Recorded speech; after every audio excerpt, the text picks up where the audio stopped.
საქართველოს ფინანსთა სამინისტროს საგამოძიებო სამსახურის თანამშრომლების მიერ დასავლეთ საქართველოს საოლქო პროკურატურასთან კოორდინაციით ჩატარებული ოპერატიულ-სამძებრო ღონისძიებებისა და საგამოძიებო მოქმედებების შედეგად ქრთამის აღების ფაქტზე დაკავებული იქნა სურსათის ეროვნული სააგენტოს ვეტერინარი ლკ.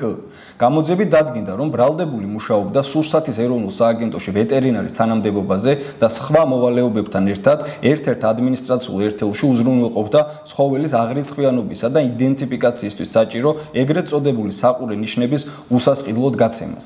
გამოძიებით ასევე დგინდება, რომ პირადი მატერიალური გამორჩენისა და სარგებლის მიღების მიზნით ლკ-მ ერთ-ერთ დაინტერესებულ პირს სახელმწიფოს მიერ დადგენილი შესაბამისი პროცედურების დაცვის გარეშე სხვა ადმინისტრაციული ერთეულიდან შეძენილი დაურეგისტრირებელი საქონლის იდენტიფიკაცია რეგისტრაციის სანაცვლოდ მოქალაქეს სხვადასხვა დროს ქრთამის სახით მოსთხოვა და გამოართვა ჯამში 650 ლარი.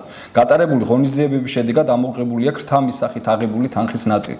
გამოძიება მიმდინარეობს საქართველოს სისხლის სამართლის კოდექსის 338 მუხლის პირველი ნაწილით, რაც სასჯელის სახით ითვალისწინებს თავისუფლების აღკვეთას 6-დან 9 წლამდე ვადით. საქართველოს ფინანსთა სამინისტროს საგამოძიებო სამსახური მომავალშიც გაატარებს საფინანსო ეკონომიკურ სფეროში ჩადენილი დანაშაულის წინააღმდეგ სისხლის სამართლის მკაცრ პოლიტიკას.